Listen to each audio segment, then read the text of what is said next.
Chapter atomic structure का अध्ययन करेंगे। उसमें हम पढ़ेंगे कि सब एटॉमिक पार्टिकल्स क्या होते हैं, फिर हम पढ़ेंगे कि कैसे इन सब एटॉमिक पार्टिकल का अरेंजमेंट होता है थ्रू डिफरेंट मॉडल्स जो कि दिए गए हैं by J Thomson, by Bohr और बाय रदरफोर्ड। फिर हम पढ़ेंगे अबाउट कि कैसे रिप्रेजेंट करते हैं एक एटम को, और लास्ट में हम पढ़ेंगे about isotopes and isobars, valency क्या होती है, इसके बारे में हम पढ़ेंगे। तो आई होप कि जो 9th का चैप्टर है एटॉमिक स्ट्रक्चर आपको समझ आए।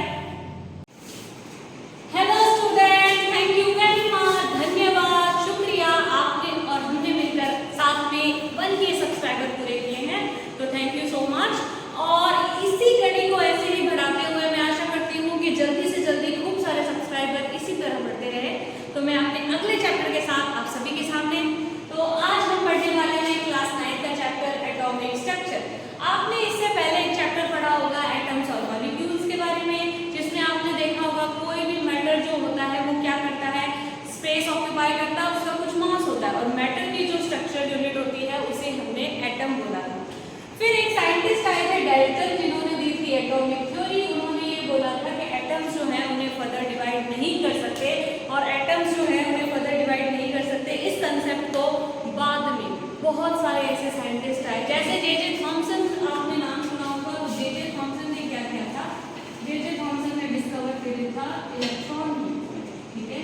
उसके बाद एक साइंटिस्ट थे गोल्डस्टीन, जिन्होंने डिस्कवर किया था प्रोटॉन को। और फिर लास्ट में एक साइंटिस्ट थे चैडविक, जिन्होंने डिस्कवर किया था न्यूट्रॉन को। यानी कि एटम को फर्दर डिवाइड करा जा सकता है सब एटॉमिक पार्टिकल्स में, और ये सब एटॉमिक पार्टिकल्स कौन से हैं, इलेक्ट्रॉन, प्रोटॉन और न्यूट्रॉन। तो ये तीनों हमारे क्या हैं, सब एटॉमिक पार्टिकल। तो ये डिस्कवरी कैसे हुई इसके बारे में हम देखते हैं। एक यूनिट होती है स्टैटिक इलेक्ट्रिसिटी। क्या होती है स्टैटिक इलेक्ट्रिसिटी? क्या किया गया था कि जो कॉम है उसको रब किया गया था ऑन दी हेयर्स, और उसके बाद में देखा गया कि जो ये जो कॉम है इससे पेपर अट्रैक्ट हो रहे। तो ऐसा क्यों हुआ था? ऐसा इसीलिए हुआ था कि जब रब किया गया था कॉम ऑन हेयर्स, तो वहां पे जो उस मैटर के पास इलेक्ट्रॉन थे वो रिमूव हो गए, जिसकी वजह से क्या हुआ, वो जो एटम जो मैटर था उसके पास पॉजिटिव चार्ज आ गया। और हमें पता है plastic is a bad conductor of electricity, तो वो क्या करेगा, इस पॉजिटिव चार्ज को बाहर नहीं निकाल पाएगा, और इसी पॉजिटिव चार्ज से पेपर अट्रैक्ट हो जाएगा। तो ये था हमारा स्टैटिक इलेक्ट्रिसिटी के बारे में। इलेक्ट्रॉन जो होते हैं उनमें नेगेटिव चार्ज होता है, प्रोटॉन जो होते हैं उनमें पॉजिटिव चार्ज होता है, और न्यूट्रॉन जो होते हैं उनमें जीरो चार्ज होता है। इलेक्ट्रॉन का मास जो है वो नेग्लिजिबल होता है एज कंपेयर टू प्रोटॉन और न्यूट्रॉन, जबकि जो भी एटम का टोटल मास होता है is due to proton and neutron. इसीलिए एटॉमिक मास का फॉर्मूला ही यही होता है, number of proton plus number of neutron. तो अब सब एटॉमिक पार्टिकल्स की तो डिस्कवरी होगी, लेकिन इन सब एटॉमिक पार्टिकल्स का अरेंजमेंट कैसा होता है एटम में, इसके लिए बहुत सारे मॉडल दिए गए। तो हम 3 मॉडल्स के बारे में यहाँ पे पढ़ेंगे। सबसे पहले हम पढ़ेंगे जे थॉमसन का मॉडल, फिर हम पढ़ेंगे रदरफोर्ड का मॉडल, और लास्ट में हम पढ़ेंगे अबाउट जो हमने के शेल वाला मॉडल है उसके बारे में हम पढ़ेंगे। तो सबसे पहले मैं बात करती हूँ जे थॉमसन के मॉडल की।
कुछ रेस स्मॉल एंगल से डिफ्लेक्ट हुई, कुछ रेस क्या हुई, स्मॉल एंगल से डिफ्लेक्ट हुई, कुछ रेस क्या हुई, स्मॉल एंगल से डिफ्लेक्ट हुई।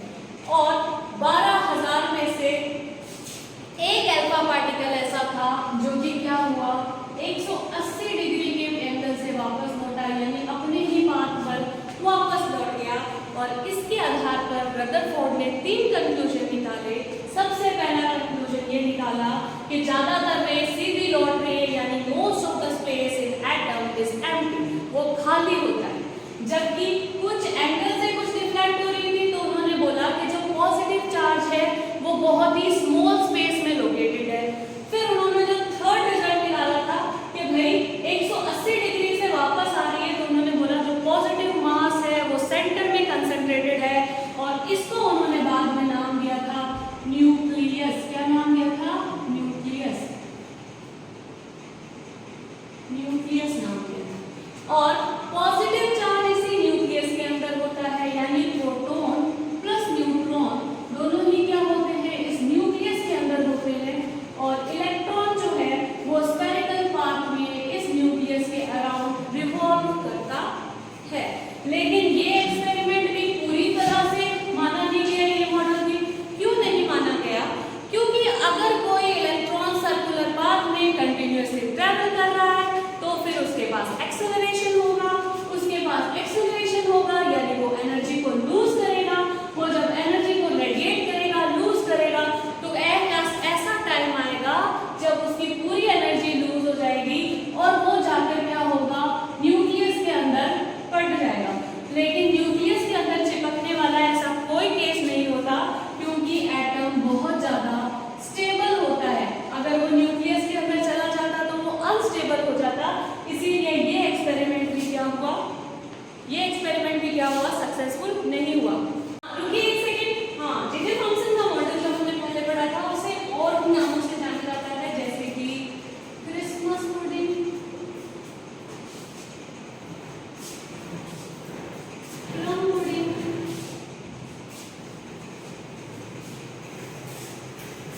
Watermelon pudding.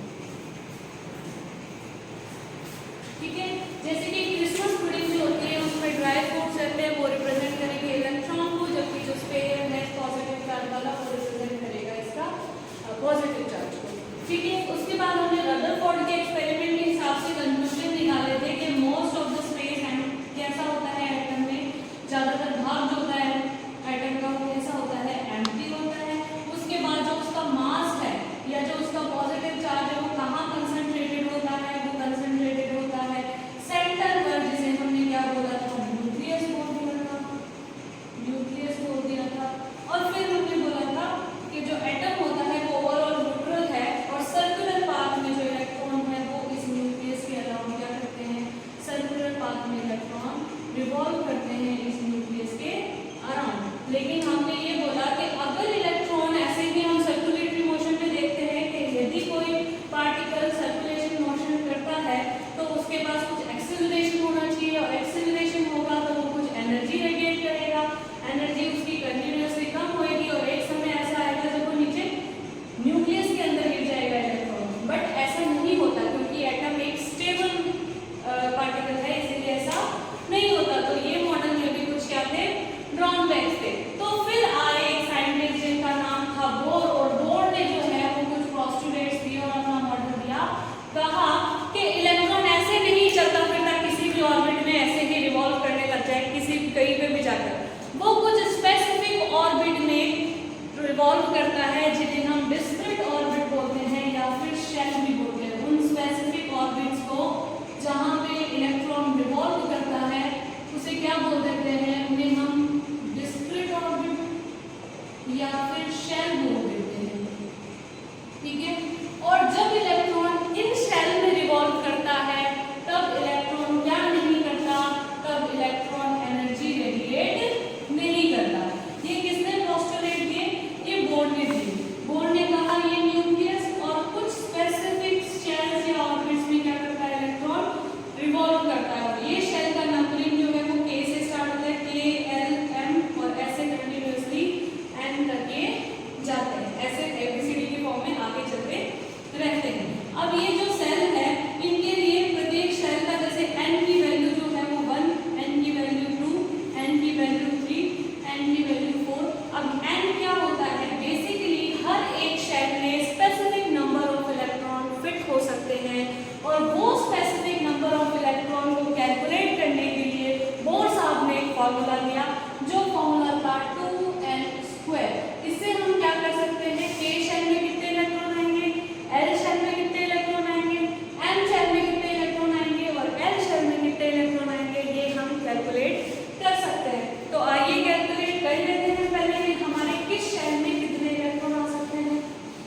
बात करेंगे एन शेल की, तो एन शेल में जो एन की वैल्यू होती है वो 4 होती है।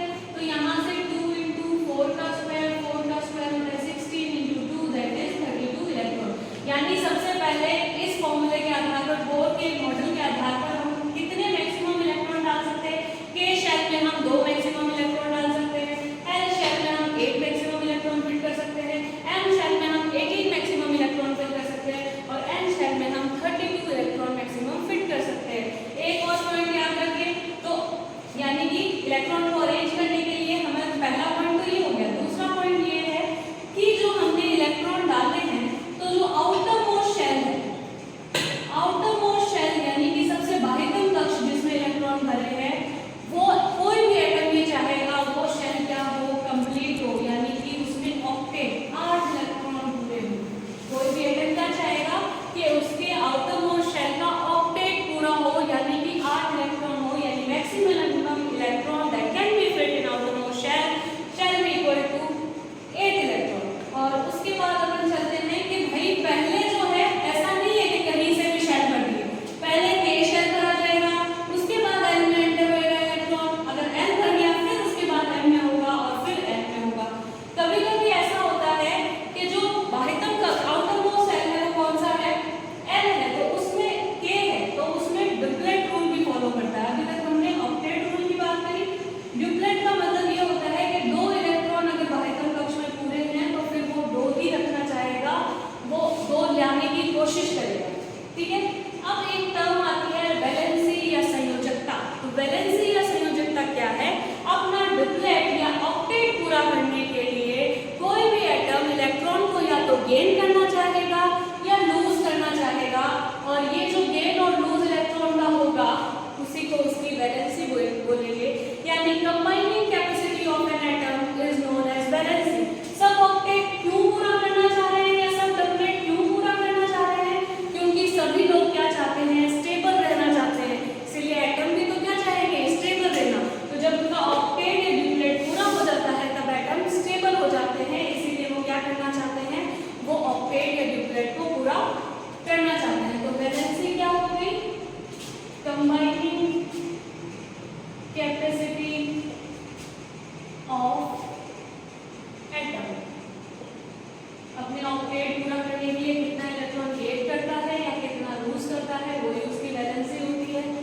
और जो आउटर मोस्ट शेल में जितने इलेक्ट्रॉन प्रेजेंट है, आउटर मोस्ट शेल में जितने इलेक्ट्रॉन प्रेजेंट है उसे हम क्या कह देते हैं, उसे हम वैलेंस इलेक्ट्रॉन कहते हैं, वैलेंस इलेक्ट्रॉन कह देते हैं। अब हमारे पास इतने सारे एटम्स हैं, hydrogen, helium, lithium, beryllium, boron, carbon, nitrogen, oxygen, chlorine, neon, sodium, magnesium, aluminium, silicon, phosphorus, sulphur, potassium, calcium, argon. तो इनके बारे में हम 4-5 एग्जांपल के जरिए समझते हैं कि कैसे डिस्ट्रीब्यूशन होता है इलेक्ट्रॉन का इन डिफरेंट शेल। तो सबसे पहले तो अब हम कुछ एग्जांपल से देख लेते हैं कैसे इलेक्ट्रॉन डिस्ट्रीब्यूट होते हैं। तो सबसे पहले मैं 11 जिसका एटॉमिक नंबर होता है दैट इज सोडियम की बात करूंगी। तो सोडियम जो है ये मैंने ले लिया सोडियम। तो सोडियम के पहले यानी के शेल में 2 इलेक्ट्रॉन भर गए, उसके बाद हम एल शेल में 2 इलेक्ट्रॉन, के में 2 भर गए। अब एल में जाते हैं तो एल में कितने मैक्सिमम आ सकते हैं, 8 इलेक्ट्रॉन मैक्सिमम आ सकते हैं।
ये क्लोरीन के आइसोटोप है।